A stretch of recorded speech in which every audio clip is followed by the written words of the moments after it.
সেখানে আলু ছড়াতেও কষ্ট হয় বেশি। আইয়ামে জাহিলিয়াতের অবস্থা অত্যন্ত খারাপ ছিল, যার কারণে সাইয়্যিদুল মুরসালিন রাহমাতুল লিল আলামিন হযরত মুহাম্মদুর রাসূলুল্লাহ সাল্লাল্লাহু আলাইহি ওয়াসাল্লাম সেই জায়গায় আলো ছড়াতে গিয়ে হেদায়েতের আলো ছড়ানোর জন্য অনেক বেশি কষ্ট করতে হয়েছে। এমনকি সবশেষে হযরত নবী মুহাম্মদুর রাসূলুল্লাহ সাল্লাল্লাহু আলাইহি ওয়াসাল্লাম তিনি নিজ জন্মভূমি ছেড়ে অন্য জায়গার প্রতি হিজরত করতে বাধ্য হয়েছেন। আল্লাহ রাব্বুল আলামিন অনুমতি দিয়েছেন, হে আমার প্রিয় হাবিব সাল্লাল্লাহু আলাইহি ওয়াসাল্লাম, আপনি হিজরত করে মক্কা থেকে মদিনায় চলে যান। কিন্তু মক্কার কুরাইশ খারাপ মানুষ ছিল। মক্কার কুরাইশদের অবস্থা ছিল ভয়াবহ। রাসূলুল্লাহ সাল্লাল্লাহু আলাইহি ওয়াসাল্লামের মক্কি জীবনে যেমন ওনারা মক্কি জীবনে যেমন এরা হযরত মুহাম্মদুর রাসূলুল্লাহ সাল্লাল্লাহু আলাইহি ওয়াসাল্লামকে কষ্ট দিয়েছে, হিজরতের পর রাসূলুল্লাহ সাল্লাল্লাহু আলাইহি ওয়াসাল্লামকে উদ্ধার করতে পারল না। রাসূলুল্লাহ সাল্লাল্লাহু আলাইহি ওয়াসাল্লামকে হত্যা করতে পারল না।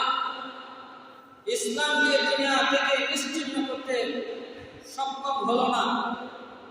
এই জন্য বিভিন্ন ধরনের ষড়যন্ত্র করতে লাগলো। যেভাবেই হোক মুহাম্মদুর রাসূলুল্লাহ সাল্লাল্লাহু আলাইহি ওয়াসাল্লামকে দুনিয়া থেকে নিঃশেষ করে দিতে হবে, ইসলামকে দুনিয়া থেকে ধ্বংস করে দিতে হবে, ইসলামের আওয়াজকে দুনিয়া থেকে ধ্বংস করে দিতে হবে। এই ধরনের ষড়যন্ত্র করতে লাগলো। রাহমাতুল লিল আলামিন হযরত মুহাম্মদুর রাসূলুল্লাহ সাল্লাল্লাহু আলাইহি ওয়াসাল্লাম মদিনায় হিজরত করার পর যখন বুঝতে পারলেন হিজরত করার পরেও মক্কাবাসীদের ষড়যন্ত্র, মক্কাবাসীদের শত্রুতা, মক্কাবাসীদের হিংসা দূর হয় নাই, বরং এরা সুযোগ খুঁজতেছে কিভাবে মদিনায় আক্রমণ করে মুসলমানদেরকে নিশ্চিহ্ন করে দেওয়া যায়। এই জন্য রাসূলুল্লাহ সাল্লাল্লাহু আলাইহি ওয়াসাল্লাম চাইলেন যাতে মদিনাবাসীদের উপর বা মুসলমানদের উপর কোনোভাবেই ওই সকল মক্কাবাসীরা আক্রমণ করতে না পারে, তাদের সকল ষড়যন্ত্রের পথ যাতে দূর হয়ে যায়। এই জন্য মদিনা থাকা অবস্থায় তিনি যে সকল কৌশল অবলম্বন করার প্রয়োজন সেইগুলো তিনি কৌশলগুলো অবলম্বন করতে লাগলেন। জিহাদ হচ্ছে শরীয়তের অন্যতম একটি বিধান। আজকের বর্তমান সমাজ জিহাদের অবস্থা শুনলেই এদের গায়ে আগুন জ্বলিয়ে যায়। এরা মনে করে জিহাদ মানে সন্ত্রাসবাদ। জিহাদের নাম শুনলেই মনে করে যারা জিহাদের কথা বলে এরা সন্ত্রাসী। কিন্তু এরা জিহাদের প্রকৃত অর্থ জানে না, জিহাদের প্রকৃত মর্ম এরা জানে না। জিহাদ সন্ত্রাসবাদ নয়। একজন মুজাহিদ কখনো সন্ত্রাসবাদী হতে পারে না। জিহাদ আল যুদ্ধ থেকে যার আবিধানিক অর্থ হলো চেষ্টা করা। অভিযানে যে কোনো ধরনের চেষ্টাকে জিহাদ বলা হয়। এজন্য কোনো লোক যদি সৎ কাজের জন্য চেষ্টা করে সেটাকেও আবিধানিক অর্থে জিহাদ বলা হয়। কোনো লোক যদি নামাজের জন্য চেষ্টা করে, রোজার জন্য চেষ্টা করে, ওই ব্যক্তিকেও আবিধানিক অর্থে জিহাদ বলা হয়। কিন্তু শরীয়তের পরিভাষায় জিহাদ কাকে বলে? শরীয়তের পরিভাষায় জিহাদ বলা হয় ইআলায়ে কালিমাতুল্লাহ, আল্লাহ রাব্বুল আলামিনের, আল্লাহ তাআলার কালিমাকে, ইসলামকে বুলন্দ করার জন্য, ইসলামকে সমাজের মধ্যে প্রতিষ্ঠিত রাখার জন্য, ইসলামকে বিশ্বের মধ্যে প্রতিষ্ঠিত রাখার জন্য চেষ্টা করা হয় এবং দফে জুলুম, কেউ যদি কারো উপর জুলুম করতে চায় সেই জুলুমকে প্রতিহত করার জন্য এবং নুসরাতুল মাজলুমিন, মাজলুমদেরকে সাহায্য করার জন্য শত্রুদের সাথে যে লড়াই করা হয় সেটাকে জিহাদ বলা হয়। এই জন্য জিহাদ এর অর্থ সন্ত্রাসবাদ নয়, জিহাদের অর্থ হচ্ছে সন্ত্রাসবাদকে দমন করা।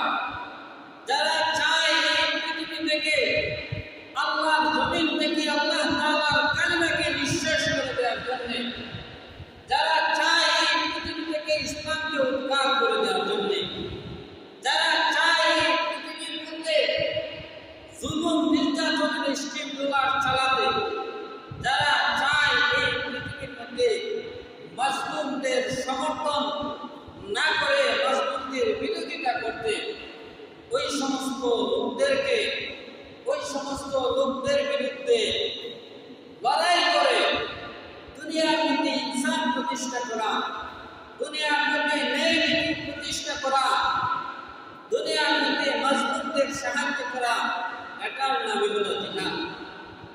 এই জন্য জিহাদ সন্ত্রাসবাদ নয়। যারা সন্ত্রাসবাদী করতে চায়, যারা সন্ত্রাসী করতে চায়, সন্ত্রাসমূলক কাজগুলোকে নির্মূল করার জন্যই শরীয়ত জিহাদের বিধান দিয়েছে।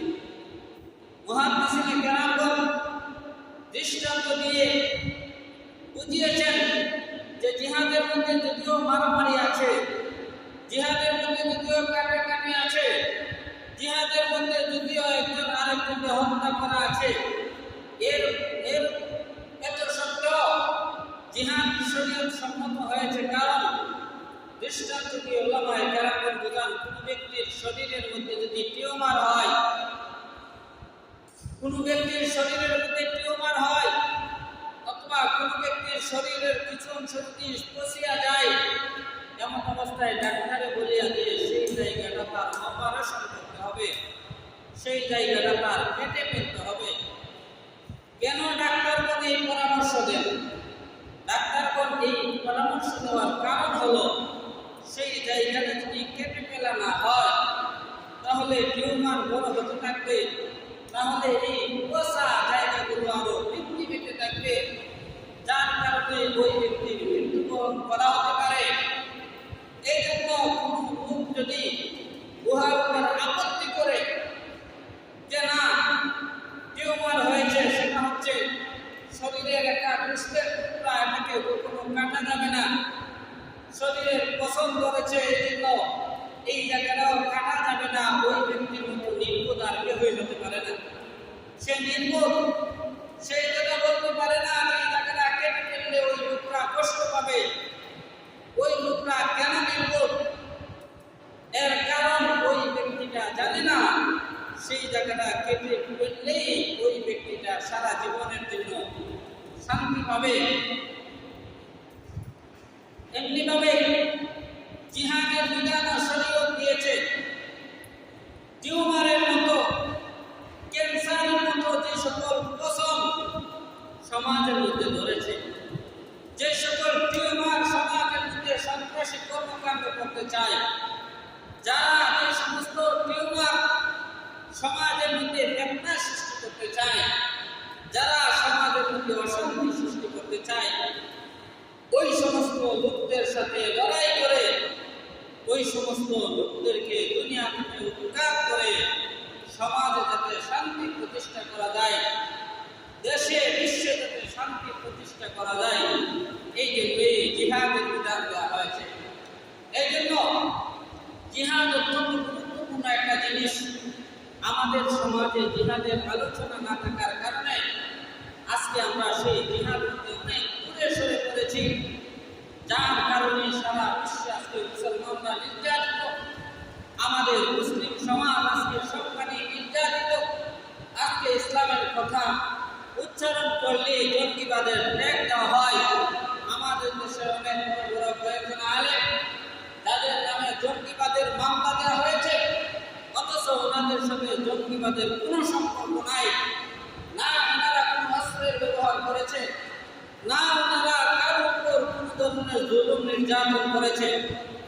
শুধুমাত্র ইসলামের কথা বলার জন্য, আল্লাহ এবং আল্লাহ রাসূলের কথা উচ্চারণ করার জন্য জঙ্গিবাদের মামলা দেওয়া হয়েছে। এর একমাত্র কারণ আমরা জিহাদ সম্পর্কে আলোচনা না করার কারণে, জিহাদের প্রকৃত অর্থ সমাজের সামনে উচ্চারণ না করার কারণে। এই জন্য আমরা বলে দিতে চাই, জিহাদের সাথে সন্ত্রাসবাদের কোনো সম্পর্ক নাই, জিহাদের সাথে জুলুমের কোনো সম্পর্ক নাই, জিহাদের সাথে অন্যায়ের কোনো সম্পর্ক নাই। জিহাদের সম্পর্ক হলো একমাত্র দ্বীন ইসলামকে প্রতিষ্ঠা করা। জিহাদের সম্পর্ক হলো একমাত্র আল্লাহ তাআলার কালিমাকে বুলন্দ করা। জিহাদের সম্পর্ক হলো সমাজের অন্যায় অবিচারকে দূর করা। জিহাদের সম্পর্ক হলো মাজলুমদেরকে সাহায্য করা। জিহাদের সম্পর্ক হলো মানুষদেরকে সব ধরনের জুলুম নির্যাতন থেকে রক্ষা করা। এই জন্য মক্কাবাসীরা রাসূলুল্লাহ সাল্লাল্লাহু আলাইহি ওয়াসাল্লামের উপর নির্যাতন করার জন্য যখন বিভিন্ন ধরনের ষড়যন্ত্র করতেছে, এই জন্য আল্লাহ রাসূল সাল্লাল্লাহু আলাইহি ওয়াসাল্লাম চাইলেন এদের ষড়যন্ত্রটা শুরু থেকেই শেষ করে দেওয়া হোক। এরা চাচ্ছিল সিরিয়া থেকে, শাম দেশ থেকে ব্যবসা বাণিজ্য করে, সম্পদ জোগাড় করে এগুলো দ্বারা অস্ত্র কিনবে এবং মুসলমানদের বিরুদ্ধে যুদ্ধ করবে।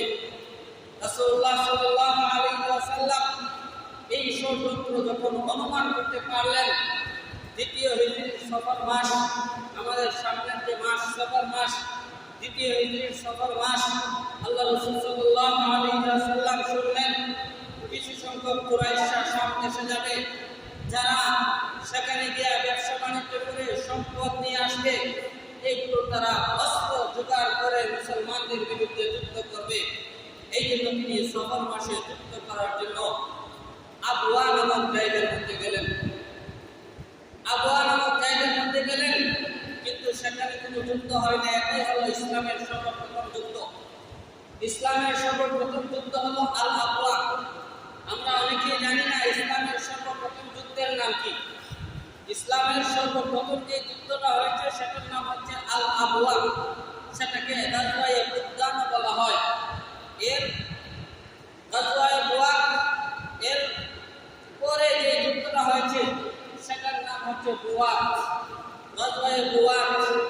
এরপরে তৃতীয় যে যুদ্ধটা হয়েছে সেটা হচ্ছে গাজওয়াতুল উসাইরা। রাসূলুল্লাহ সাল্লাল্লাহু আলাইহি ওয়াসাল্লাম এই ষড়যন্ত্রগুলো, মক্কাবাসীদের ষড়যন্ত্রগুলো যখন শুনতে পাইলেন, সফর মাসে এদের উপর আক্রমণ করার জন্য আল আবওয়া নামক জায়গার মধ্যে গেলেন এবং সফরের পরে জুমাদাল উলার মধ্যে রাসূলুল্লাহ সাল্লাল্লাহু আলাইহি ওয়াসাল্লাম বুয়াক নামক জায়গায় গেলেন যুদ্ধ করার জন্য। অর্থাৎ এই যে এদের ব্যবসায়ী কাফেলা, এদেরকে আটকানোর জন্য তৃতীয়বারে রাসূলুল্লাহ সাল্লাল্লাহু আলাইহি ওয়াসাল্লাম রবিউল আউয়াল মাসে মুসাইরা নামক জায়গায় গেলেন। কিন্তু এই তিনটা যুদ্ধে আল্লাহ রাসূলের সাথে কাফেরদের কোনো যুদ্ধ হয় নাই, এদের সাথে কোনো যুদ্ধ হয় নাই, যুদ্ধ করার পরিস্থিতি হয় নাই। অতঃপর তৃতীয় হিজরির রমজান মাসে রাসূলুল্লাহ সাল্লাল্লাহু আলাইহি ওয়াসাল্লাম শুনতে পাইলেন আবু সুফিয়ানের নেতৃত্বে শাম দেশ থেকে, প্রচুর সম্পদ নিয়ে আসতেছে মক্কায়, যার দ্বারা এদের উদ্দেশ্য হলো এই সম্পদগুলোর মাধ্যমে অস্ত্র কিনবে, সমাজের মধ্যে অন্যায় ছড়াবে, সমাজের মধ্যে বিশৃঙ্খলা সৃষ্টি করবে, মুসলমানদেরকে উৎখাত করবে, মদিনাবাসীদের উপর আক্রমণ করবে। এই জন্য আল্লাহ রাসূল সাল্লাল্লাহু আলাইহি ওয়াসাল্লাম 313 জন সাহাবী নিয়ে রওনা দিলেন এদের আটকানোর জন্য, আবু সুফিয়ানের সৈন্যবাহিনীকে আটকানোর জন্য। খুবই মনোযোগ দিয়ে শুনেন, বদর যুদ্ধ ইসলামের ইতিহাসের মধ্যে সর্বপ্রথম ঘটে যাওয়া যুদ্ধ। যদিও এর আগে তিনটা যুদ্ধের ইচ্ছায় আল্লাহ রাসূল সাল্লাল্লাহু আলাইহি ওয়াসাল্লাম মদিনা থেকে দূরে এসেছিলেন, বের হয়েছিলেন, কিন্তু সেই যুদ্ধগুলো হয়নি। তখন দ্বিতীয় হিজরির রমজান মাস, সেই সময় আল্লাহ রাসূল সাল্লাল্লাহু আলাইহি ওয়াসাল্লাম যখন আবু সুফিয়ানের বাহিনীকে আটকানোর জন্য বের হইলেন, আবু সুফিয়ান কোনোভাবে বুঝতে পারলেন যে মুহাম্মদ আসতেছে, তাদেরকে আটকানোর জন্য। এই জন্য তারা এই রাস্তা দিয়ে না এসে তারা সমগ্র পথে চলে গেছে এবং জমজম গেফারি নামে এক ব্যক্তিকে প্রেরণ করলেন, যাও তুমি মক্কায় গিয়ে ঘোষণা দাও যে মুহাম্মদ কুরাইশদের ব্যবসায়ী বাহিনীর উপর আক্রমণ করেছে। ওই জমজম গেফারি সেই সময়ের নিয়ম অনুযায়ী তার কাপড় খুলে লোকদের সামনে বলতে লাগলো, হ্যাঁ লোক সকল, মক্কার কুরাইশরা, তোমাদের ব্যবসা বাণিজ্য যা কিছু ছিল, ব্যবসা বাণিজ্যের সম্পদ যাদের কাছে ছিল, সেই সম্পদগুলি নেওয়ার জন্য মুহাম্মদ আবু সুফিয়ানের বাহিনীর উপর আক্রমণ করেছে। সেই সময় মক্কার সবার সম্পদ ছিল, আবু সুফিয়ানকে সবাই দিয়েছিল, সবাই এখানে ব্যবসার মধ্যে সঠিক ছিল, যার জন্য সবাই আবু জাহেলের নেতৃত্বে প্রস্তুতি নিয়েছে যে মুহাম্মদ রাসূলুল্লাহ সাল্লাল্লাহু আলাইহি ওয়াসাল্লামের বিরুদ্ধে যুদ্ধ করবে। আবু সুফিয়ান মক্কায় চলে গেল। মক্কায় চলে যাওয়ার পরে মক্কার কুরাইশরা যখন দেখতে পাইল আবু সুফিয়ান চলে এসেছে, অনেকেই বলল আমাদের ব্যবসায়ী কাফেলা যেহেতু চলে এসেছে আর যুদ্ধ করার প্রয়োজন নাই। কিন্তু আবু জাহেল সবচেয়ে বড় কাফের, সবচেয়ে বড় রাসূলুল্লাহ সাল্লাল্লাহু আলাইহি ওয়াসাল্লামের শত্রু, আবু জাহেল বলল আমরা যেহেতু যুদ্ধের প্রস্তুতি নিয়েছি, আমরা অবশ্যই যুদ্ধে যাব, ইসলামকে উৎখাত করব, আমরা মুহাম্মদকে হত্যা করব, আমরা মুসলমানদের অস্তিত্ব বিলীন করব। এই জন্য 1000-এর বাহিনী এরা মুসলমানদের সাথে যুদ্ধ করার জন্য রওনা দিয়ে দিল। রাসূলুল্লাহ সাল্লাল্লাহু আলাইহি ওয়াসাল্লাম যখন সংবাদ পাইলেন, 1000-এর বিশাল বাহিনী অস্ত্র শস্ত্রে সজ্জিত হয়ে মুসলমানদেরকে উৎখাত করার জন্য এসেছে। আল্লাহ রাসূল সাল্লাল্লাহু আলাইহি ওয়াসাল্লাম সাহাবায়ে কেরামদেরকে নিয়ে পরামর্শ করলেন, কি করা যায়? আমরা মাত্র 313 জন, আমাদের বিশাল বাহিনীও নাই, আমাদের অনেক অস্ত্র নাই, আমাদের যুদ্ধের বড় কোনো প্রস্তুতিও ছিল না, আমাদের প্রস্তুতি ছিল মাত্র কিছু সংখ্যক ব্যবসায়ীদেরকে আটকানো। কিন্তু 1000-এর বিশাল বাহিনী অস্ত্র সজ্জিত হয়ে আসতেছে, কি করা যায়? সাহাবায়ে কেরামের সঙ্গে পরামর্শ করলেন। সাহাবায়ে কেরামগণ আল্লাহ রাসূল সাল্লাল্লাহু আলাইহি ওয়াসাল্লামের পরামর্শ দিতেছেন। হযরত মিকদাদ ইবনে আসওয়াদ রাদিয়াল্লাহু তাআলা, ওনাদের কেমন ঈমান ছিল আর আমাদের কেমন ঈমান, ওনাদের কেমন জিহাদি জজবা ছিল আর আমাদের কেমন জিহাদি জজবা, ওনাদের ঈমানের শক্তি কেমন ছিল আর আমাদের কেমন ঈমানের শক্তি, সেটা বোঝার জন্য এই জিহাদের ঘটনাগুলো আমাদের বুঝতে হবে। আজকে আমাদের নামাজ পড়তে মজা লাগে না, রোজা রাখতে আমরা স্বাদ পাই না, ইবাদত করতে আমরা স্বাদ পাই না। আজকে আমরা দাবি করি মুসলমান, কিন্তু আমরা আযান দিলে নামাজের মধ্যে আসি না। দাবি করি আমরা মুসলমান, রমজান মাস আসলে আমরা রোজা রাখি না। দাবি করি আমরা মুসলমান, সুদ খাই, ঘুষ খাই, মিথ্যা কথা বলি, গালাগালি করি, বিভিন্ন ধরনের গুনাহের কাজে জড়িত হয়ে যায়। এর একমাত্র কারণ আমাদের ঈমানের কমতি। সাহাবায়ে কেরামদের কেমন অবস্থা ছিল? হযরত মিকদাদ ইবনে আসওয়াদ রাদিয়াল্লাহু তাআলা দাঁড়িয়ে বললেন, ইয়া রাসূলুল্লাহ, ইয়া হাবিবাল্লাহ সাল্লাল্লাহু আলাইহি ওয়াসাল্লাম, আমরা আপনার জন্য জীবন দিতে প্রস্তুত, আমরা বনি ইসরাঈলদের মতো নয়। আপনি যদি আমাদেরকে নির্দেশ দেন আমরা এই কথা বলবো যে আপনি আর আপনার রবকে যুদ্ধ করেন, আমরা বসিয়া দেখব। না না, আমরা বনি ইসরাঈলদের মতো নই, আমরা সেই মুসলিম জাতি, আমরা সেই সাহাবী, আমরা আপনার সেই আশিক, আমরা আপনার ধানে ধান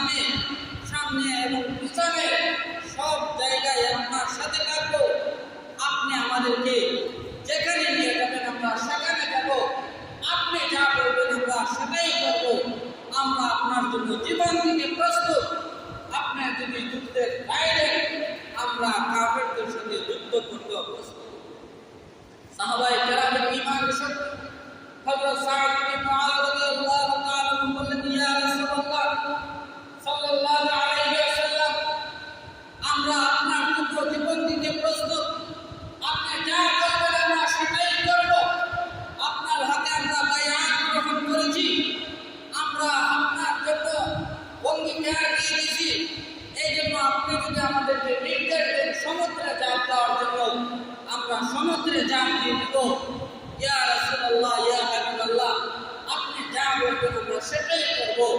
রাহমাতুল আলামিন হযরত মুহাম্মদুর রাসূলুল্লাহ সাল্লাল্লাহু আলাইহি ওয়াসাল্লাম খুশি হয়ে গেলেন, সাহাবায়ে কেরামের প্রতি খুশি হয়ে গেলেন।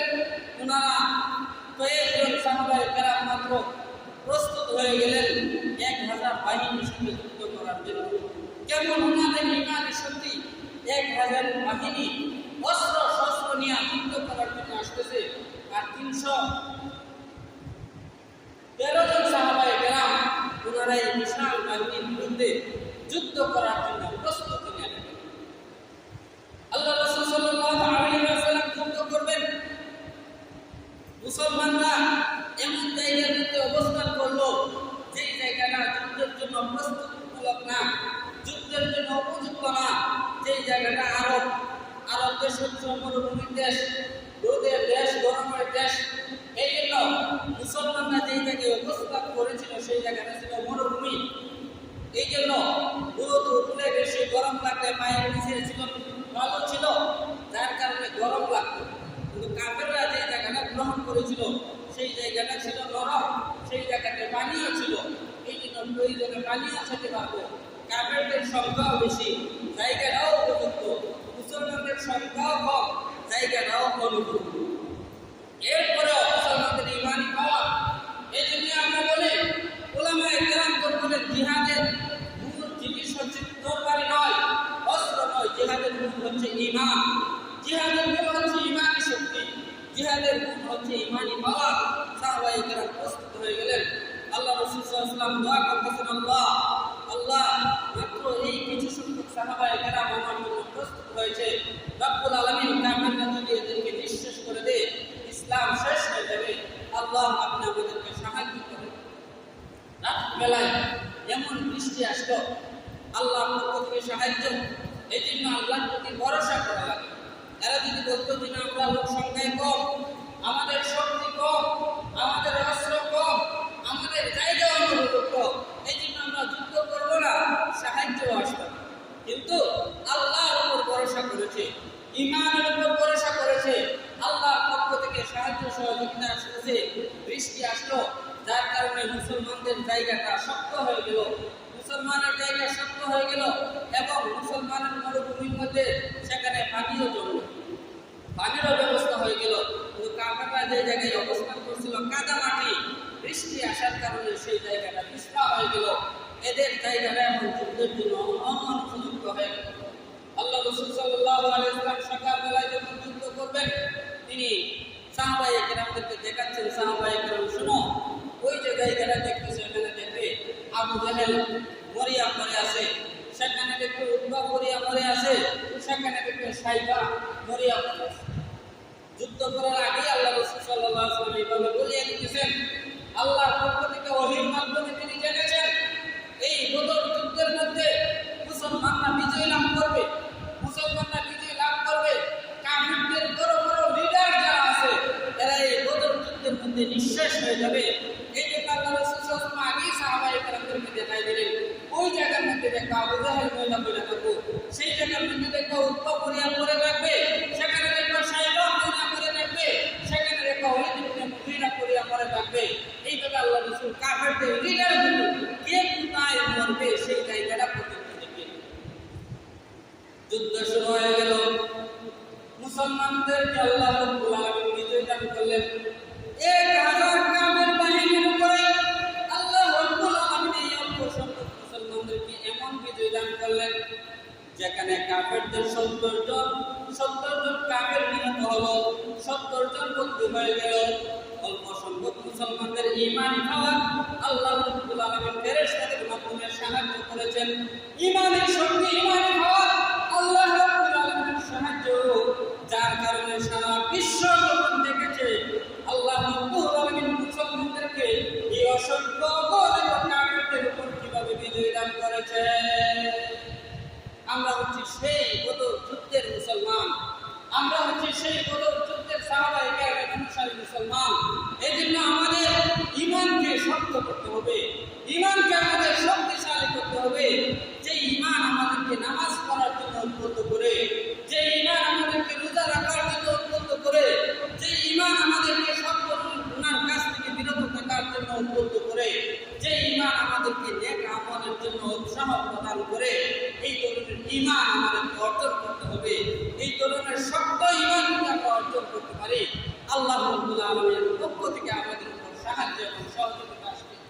কাফেররা পরাজয় বরণ করলো, কাফেররা পরাজয় বরণ করলো। এরপরে লম্বা ইতিহাস আমি সংক্ষেপে বলতে আসি। 2 নম্বরে যে যুদ্ধটা হলো উহুদের যুদ্ধ। আল্লাহ রাব্বুল আলামিন মুসলমানদেরকে কাফেরদের সাথে দ্বিতীয় যে যুদ্ধটা করিয়েছেন বদর যুদ্ধের পরে, সেটা হচ্ছে উহুদের যুদ্ধ। উহুদের যুদ্ধে আল্লাহ রাসূল সাল্লাল্লাহু আলাইহি ওয়াসাল্লামের পরামর্শ ছিল মদিনার ভিতরে তাইটা যুদ্ধ করা, কিন্তু কিছু সংখ্যক সাহাবায়ে কেরাম বললেন যে না, আমরা মদিনার বাহিরে গিয়ে যুদ্ধ করব। আল্লাহ রাসূল সাল্লাল্লাহু আলাইহি ওয়াসাল্লাম হযরত আব্দুল্লাহ ইবনে জুবাইর রাদিয়াল্লাহু তাআলা আনহুর নেতৃত্বে উহুদের যুদ্ধের মধ্যে কয়েকজন মানুষকে নিযুক্ত করেছিলেন পাহারাদার হিসেবে, যে যেহেতু পাহাড়ের দিক থেকে আক্রমণের আশঙ্কা আছে, এই জন্য ওই সমস্ত সাহাবায়ে কেরামদেরকে বলছিলেন যে তোমরা যদি দেখো আমরা বিজয়ী হয়ে যাই, আমরা যদি যুদ্ধের মধ্যে বিজয়ী হয়ে যাই, এরপরেও তোমরা এই জায়গা থেকে সরবে না। কিন্তু কিছু সংখ্যক সাহাবায়ে কেরাম যখন দেখলো কাফেররা পরাজিত হয়েছে, আবু সুফিয়ানের বাহিনী পরাজিত হয়েছে, মুসলমানরা গনিমতের মাল জমা করা শুরু করে দিয়েছে, ওই সকল লোকেরা মনে করলো যেমন মুসলমানরা বিজয়ী হয়ে গেছে, গনিমতের মাল জমা করা শুরু হয়ে গেছে, আর কাফেরদের আসার কোনো আশঙ্কা নাই। এই জন্য এরা চলে আসলো গনিমত জমা করার জন্য। কিন্তু কাফেররা সেই জায়গা দিয়ে আবার আক্রমণ করলো, যার কারণে মুসলমানরা ছত্রভঙ্গ হয়ে গেল। উহুদের যুদ্ধে মুসলমানরা ছত্রভঙ্গ হয়ে গেল। মুসলমানরা পরবর্তীতে প্রথমে যদিও বিজয় লাভ করছিল, পরবর্তীতে মুসলমানরা কিছু পরাজয়ের পরিস্থিতির সৃষ্টি হয়ে গেল। এই পরিস্থিতি কেন আল্লাহ সৃষ্টি করলেন? আল্লাহ রাব্বুল আলামিন ঈমানী শক্তি বৃদ্ধি করার জন্য। আল্লাহ তাআলা বুঝিয়ে দিলেন যে কোনো ক্ষেত্রেই মন গড়া ভাবে যুদ্ধ করলে হবে না, মন গড়া শরীয়তের কোনো আমল করলে হবে না, শরীয়তের প্রত্যেকটা নির্দেশ মানতে হবে। রাসূলুল্লাহ সাল্লাল্লাহু আলাইহি ওয়াসাল্লামের তরিকা অনুযায়ী, যাতে মুসলমানদের অন্তরে যাতে এই কথা বদ্ধমূল হয়ে যায় যে রাসূলুল্লাহ সাল্লাল্লাহু আলাইহি ওয়াসাল্লামের কথার বিপরীতে কোনো কাজ করা যাবে না। এই কথাটা মুসলমানদের অন্তরে যাতে দৃঢ়ভাবে গেঁথে যায়, এই জন্য উহুদের যুদ্ধের মধ্যে জাহিরার বাহ্যিক কিছু পরাজয় বরণ করেছিল মুসলমান। এই জন্য এর দ্বারা আসল উদ্দেশ্য উহুদ যুদ্ধের মধ্যে মুসলমানদের কিছু পরাজয়, এটা মূলত পরাজয় না। কেন পরাজয় না? কারণ কিছু পরাজয় আছে যেগুলা হয় মুসলমানদেরকে, যেগুলা যোদ্ধাদেরকে আরো শক্ত অবস্থানে আক্রমণ করার জন্য। আল্লাহ রাব্বুল আলামিন উহুদ যুদ্ধের মাধ্যমে শিক্ষা দিয়েছেন, হে মুসলমানরা, তোমরা একতাবদ্ধ থাকতে হবে। তোমরা মুহাম্মদুর রাসূলুল্লাহ সাল্লাল্লাহু আলাইহি ওয়াসাল্লাম, প্রিয় হাবিব সাল্লাল্লাহু আলাইহি ওয়াসাল্লামের কথা অনুযায়ী তোমাদের চলতে হবে। আমার প্রিয় হাবিব সাল্লাল্লাহু আলাইহি ওয়াসাল্লামের কথা অনুযায়ী তোমরা যদি চলো, যেভাবে আমি বদরের যুদ্ধে তোমাদেরকে বিজয় দান করেছিলাম, সেইভাবে তোমাদেরকে বিজয় দান করব। এইভাবে আল্লাহ রাব্বুল আলামিন মুসলমানদেরকে এই কথা বোঝালেন, যার কারণে উহুদ যুদ্ধের পরে যত যুদ্ধ হয়েছে সকল যুদ্ধেই মুসলমানরা কাফেরদের উপর বিজয় লাভ করেছে। এর পরবর্তী বছর আবু সুফিয়ান, কিন্তু উহুদ যুদ্ধ যদিও বাহ্যিক পরাজয় ছিল, আবু সুফিয়ান কিছু দূর যাওয়ার পরে সে মনে করলো যে মুসলমানদেরকে তো আমরা আজকে চাইলে নিঃশেষ করে দিতে পারতাম, নিশ্চিহ্ন করে দিতে পারতাম, আমরা আসল নিঃশেষ করে দিতাম। মুসলমান আল্লাহ রাসূল সাল্লাল্লাহু আলাইহি ওয়াসাল্লাম এই সংবাদ শুনতে পাইলেন, সাহাবায়ে কেরাম ওনারা এমনিতেই জখম হয়ে গেছেন, অনেকেই শাহাদাত বরণ করেছেন, অনেকে আবার আহত হয়েছেন, কিন্তু সাহাবায়ে কেরাম আবার প্রস্তুত হয়ে গেলেন, এমন যদি কাফেররা ফিরে আসে আমরা আবারও ওই সকল কাফেরদের সাথে যুদ্ধ করতে প্রস্তুত। মুসলমানরা হামলা ও আসাদ পর্যন্ত গিয়েছিলেন, কিন্তু কাফেররা ভয়ে আসে না, এই জন্য মুসলমানদের পাওয়ার হলো ঈমানী শক্তি। আমাদের ঈমানী শক্তি বৃদ্ধি করতে হবে। আমরা নামে মুসলমান, জন্মসূত্রে মুসলমান হলে হবে না, আমাদের ঈমানের পাওয়ার, ঈমানের শক্তি বৃদ্ধি করতে হবে। যে আমি আল্লাহর প্রতি বিশ্বাস করি, আমি রাসূলুল্লাহ সাল্লাল্লাহু আলাইহি ওয়াসাল্লামের প্রতি বিশ্বাস করি, এই জন্য আল্লাহর যত বিধান আছে, রাসূলুল্লাহ সাল্লাল্লাহু আলাইহি ওয়াসাল্লামের যে আমাদের চলার পদ্ধতি আছে, তরিকা আছে, সেইগুলো আমাদের অবশ্যই সেই অনুযায়ী আমাদের চলতে হবে। আমাদের কোনো গুনাহের কাজে লিপ্ত হওয়া যাবে না। এই জন্য আবু সুফিয়ান ফিরে গেল, বললো যে না, আগামী বছর যুদ্ধ করব। আগামী বছর যখন আসলো, সেই বছর দুর্ভিক্ষের বছর, ক্ষুধার্ততার বছর। এই জন্য আবু সুফিয়ান এই কথা বলিয়া ফিরিয়া গেল যে এই বছর না, এরপরের বছর করতে হবে। এরপরের বছর আবু সুফিয়ান মক্কার কুরাইশরা ৬০,০০০, এছাড়াও বনু নজিরের বনু গাতফান এরা আরো কয়েকটা গোত্র মিল্লা ১০,০০০-এর বিশাল বাহিনী পরিকল্পনা করলো যে মুসলমানদেরকে সমূলে উৎখাত করবে। ১০,০০০ বাহিনী, আর মুসলমানরা সর্বমাত্র ৩,০০০ হয়েছে। ৩,০০০ মুসলমানদের বিরুদ্ধে আসবে ১০,০০০ কাফের বাহিনী। এরা আসবে কেন? যে মুসলমানদেরকে একবারে দুনিয়া থেকে নিঃশেষ করে দিবে, দুনিয়া থেকে উৎখাত করে দিবে, ইসলামকে পৃথিবী থেকে শেষ করে দিবে। কিন্তু মুসলমানদের ইমানি শক্তি আছে। এই জন্য মুসলমানরা আল্লাহ রাসূল সাল্লাল্লাহু আলাইহি ওয়াসাল্লাম সাহাবায়ে কেরামদেরকে নিয়ে পরামর্শ করছেন কি করা যায়। হযরত সালমান ফারসি রাদিয়াল্লাহু তাআলা বললেন, আমরা পারস্য দেশের মধ্যে যুদ্ধ লাগলে আমরা বন্ধন পরীক্ষা খনন করি, গর্ত খনন করি। এই জন্য মদিনার ৩ দিকে যেহেতু পাহাড় আছে, সেই দিকগুলোতে শত্রুদের আক্রমণ করার অবস্থা নাই, শুধু উত্তর দিকে পাহাড় নাই। এই জন্য এই জায়গাটাতে আমরা পরীক্ষা খনন করি, গর্ত খনন করি, যাতে কাফেররা এই গর্ত অতিক্রম করে আমাদের উপর আক্রমণ করতে না আসতে পারে। আল্লাহ রাসূল সাল্লাল্লাহু আলাইহি ওয়াসাল্লাম ১০ জন সাহাবীকে ১০ হাত করে দিলেন যে জায়গা পরীক্ষা খনন করো, ক্ষুধার্ততার সময়। কিন্তু সাহাবায়ে কেরাম ওনাদের তো ইমানি শক্তি আছে, সম্পদ কম থাকতে পারে, সংখ্যায় কম হতে পারে, আছে ওনাদের ইমানি শক্তি। এই জন্য ওনারা এই গর্ত খনন করলেন প্রায় সাড়ে তিন মাইল জায়গা এবং ৫ হাত গভীর, এতটুকু চৌড়া যাতে একটা ঘোড়া লাফ দিয়ে না আসতে পারে। এই জায়গাটা ৬ দিনে ওনারা খনন করলেন। এবং এই খনন করার সময় একটা পাথর বের হলো। কোন সাহাবী সেই পাথরটা কুদাল দিয়ে কূপ দিয়ে এটা ভাঙতে পারে না। হযরত জাবের রাদিয়াল্লাহু সালমান ফারসি রাদিয়াল্লাহু তাআলা আয়েশা বলেন, ইয়া রাসূলুল্লাহ, আমার অংশের মধ্যে একটা পাথর আসছে, কেউ ভাঙতে পারে না। রাসূলুল্লাহ সাল্লাল্লাহু আলাইহি ওয়াসাল্লাম সেটার মধ্যে একটা আঘাত করলেন, এমনিতে এটা দুই টুকরা হয়ে গেল। লম্বা ঘটনা, সময় শেষ, আমি সংক্ষেপে ঘটনাটা বলে শেষ করে দিচ্ছি। তো খন্দকের যুদ্ধ কাফেররা ১০,০০০-এর বিশাল বাহিনী এসে যখন দেখলো এই করতো, এরা কোনো সময় দেখে নাই, আশ্চর্য হয়ে গেল। এমন তো এই গর্ত অতিক্রম করা যাবে না। কিন্তু ১০,০০০-এর বিশাল বাহিনী এরা সেই জায়গায় বুঝে এসে ছোট ছোট ঘর বানাইল যে আমরা এখানে অবস্থান করব, মুসলমানদেরকে নিঃশেষ করেই চলে যাবে। কিন্তু মুসলমানদের ছিল ইমানি শক্তি, মুসলমানদের ছিল ইমানি পাওয়ার, যার কারণে আল্লাহ তাআলার পক্ষ থেকে সাহায্য এসেছে।